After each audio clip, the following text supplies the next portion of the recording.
You know the punishment, even if you have forgotten the crime. A man rolling a huge boulder up a steep hill, straining with everything he has, and just as he reaches the top, the stone rolls back down to the bottom and he has to begin again. Forever. We use his name now for any hopeless, repetitive task, a Sisyphean effort we call it, doomed to never be finished. But here is what almost everyone forgets. Sisyphus was not some helpless victim picked at random for an eternity of pain. He earned that punishment very deliberately by doing something no other mortal had ever managed to do. Sisyphus cheated death not once but twice. He outwitted the gods themselves, escaped the kingdom of the dead, and lived to laugh about it. The boulder was not random cruelty. It was revenge. So tonight you'll hear the real story of Sisyphus, the cleverest, most defiant man in the ancient world, how he beat death twice, and the punishment the gods invented when they finally caught him. If these are the kinds of stories you want more of, take a moment to subscribe. It genuinely keeps this channel alive. And tell me in the comments which myth you want to hear next. Now, settle in and let's meet the one man who refused to die. Sisyphus was the king and founder of Corinth, one of the great cities of the ancient world, set high on a rock above the sea. And he was, by every account, brilliant, the sharpest and most cunning mind of his age.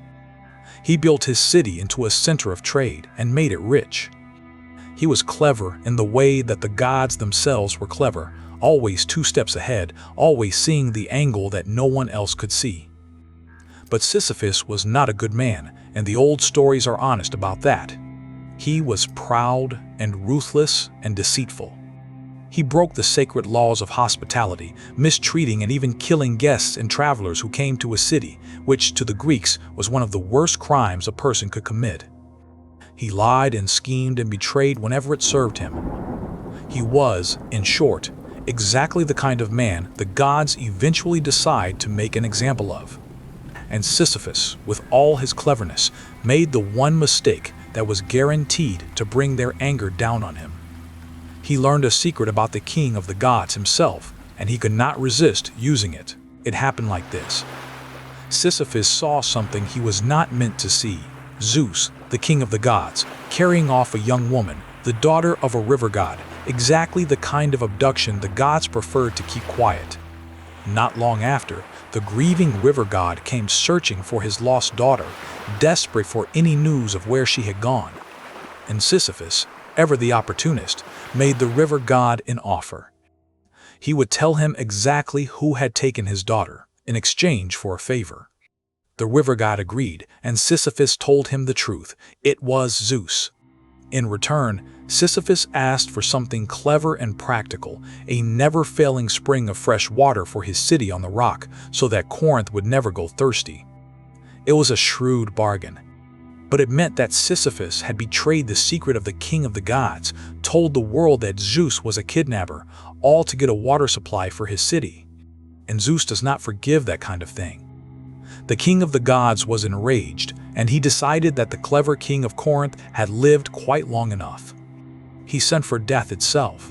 Zeus sent Thanatos, death himself, the god whose job was to come for mortals when their time was up and lead them down to the underworld to chain Sisyphus and drag him to the land of the dead. But remember who Sisyphus was. When death arrived with the chains meant for him, Sisyphus did not panic and he did not run. Instead, he played innocent. He asked Death, almost casually, to show him how the chains worked, to demonstrate exactly how they were meant to bind a prisoner.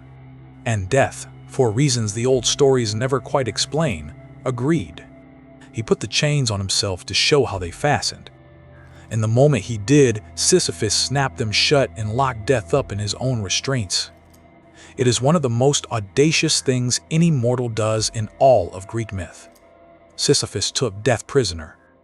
And here is where it became a catastrophe for the entire world, because while Death was chained up in the house of Sisyphus, no one on earth could die. Mortally wounded soldiers would not die. The old and the sick lingered on in agony with no release. The natural order broke down completely. A world where death has stopped is not a blessing. It is a horror. And it could not be allowed to continue. It was the god of war who finally came and freed death from his chains, furious that no one could die on his battlefields anymore. And death, freed at last, came straight back for Sisyphus. This time, there would be no tricks. Sisyphus was seized and his soul was carried down to the underworld where he belonged. But Sisyphus had already planned for this. Before he died, he had given his wife a strange and secret instruction. "When I am dead," he told her, "do not bury me properly. Do not perform the funeral rites. Leave my body out, with no honors at all." And his wife, trusting him, did exactly as he asked. So when Sisyphus arrived in the kingdom of the dead, he went straight to Persephone, the queen of the underworld, and he complained. He told her, with all his considerable charm, that he had been terribly wronged, that his own wife had thrown his body out without burial, without respect, leaving him dishonored. It was an outrage, he said, and surely the queen of the dead could not allow such impiety to stand. "Just let me go back up," he begged, "only for a few days, just long enough to scold my wife and see that I am buried properly, and then I will return, of course, like a good and obedient soul." Persephone, moved by his story, agreed. She gave Sisyphus permission to return to the world of the living, just briefly, to set things right, and the moment his feet touched the warm earth again, Sisyphus broke his promise and laughed. Of course he was not going back. He had tricked the queen of the dead herself. He returned to his city, to his wife, to the sunlight and the sea, and he simply went on living, having escaped the underworld a second time. He grew old in his palace on the rock, the only mortal who had ever looked death in the face twice and walked away both times. For years, it seemed, he had genuinely beaten the system. But the gods do not forget, and they are very, very patient. Sisyphus was clever enough to outwit death, but not even he could outrun time forever. Eventually, as an old man, his long life finally ended, and his soul was brought down to the underworld once more, and this time, the gods were waiting for him, with a punishment designed by beings who had been thinking about it and stewing over it for a very long time. The punishment they chose for him is famous now, but it is worth understanding why it was so perfectly, precisely cruel. The gods did not throw Sisyphus into a pit of fire. They did not set a monster to tear at him. For the man who had been clever enough to cheat death twice, who had used his mind to beat the gods at their own game, they designed something far worse than pain. They gave him a task. They led Sisyphus to a steep hill, and they gave him an enormous boulder, and they told him to push it to the top. And that was all. Just roll the stone up the hill. But the boulder was enchanted, and the moment it neared the summit, after all the straining and the agony of the climb, it would slip from his hands and roll all the way back down to the very bottom. And Sisyphus would have to walk down after it and put his shoulder to it again and push it back up, only to watch it roll back down once more. Forever. No fire. No monsters. Just an eternity of effort that accomplishes absolutely nothing, the perfect punishment for a brilliant mind, because it gives that mind nothing to do but understand over and over the complete futility of what it is doing. And so Sisyphus pushes his boulder still, in the deepest part of the underworld, and he will push it for as long as the old stories are told. He has been at it for 3,000 years already. The same hill. The same stone. The same moment of almost reaching the top, and the same long, hopeless watch as it rolls back down to where it started. It is the loneliest image in all of Greek myth, not a man being tortured exactly, but a man being made pointless, his enormous cleverness and will and defiance reduced to an animal task that will never, ever be completed.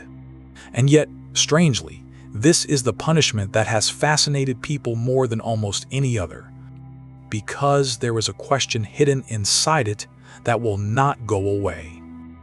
What does a man like Sisyphus think about up there on the hill on the long walk down after the stone? Does he despair? Or does some part of that brilliant, stubborn mind refuse, even now, even here, to be broken, so that each time he sets his shoulder to the rock, he is not surrendering to the gods, but defying them one more time, simply by refusing to give up? We remember Sisyphus for the boulder, but we should remember him for what came before it. This was a man who refused to accept the one thing that no human being escapes. The gods sent death for him, and he chained it up. They dragged him to the underworld, and he talked his way back out. He looked at the absolute, non-negotiable limit of being mortal, that we die, that we do not get to choose otherwise, and he said no, not yet, not me, and for a while, impossibly, he made it stick. The boulder was the gods' answer to that defiance. It was their way of saying, you cannot win, you are never going to win, and we will spend eternity proving it to you. And maybe they are right. But there is a reason that, 3,000 years later, it is Sisyphus. We remember, and not the gods who punished him. Because in that hopeless, endless task, a lot of people see something they recognize. The daily grind that resets every morning, the work that is never finished, the effort that seems to lead nowhere. And the question his story leaves us with is not really about a king or a boulder at all. It is this: when the task is pointless and the hill never ends, is the man who keeps climbing a fool, or is he the freest, most defiant person of all? The old story does not answer that. It just leaves him there, on the hill, pushing, and lets you decide. If this is the kind of story you want more of, subscribe and tell me in the comments which myth I should tell next. Sleep well.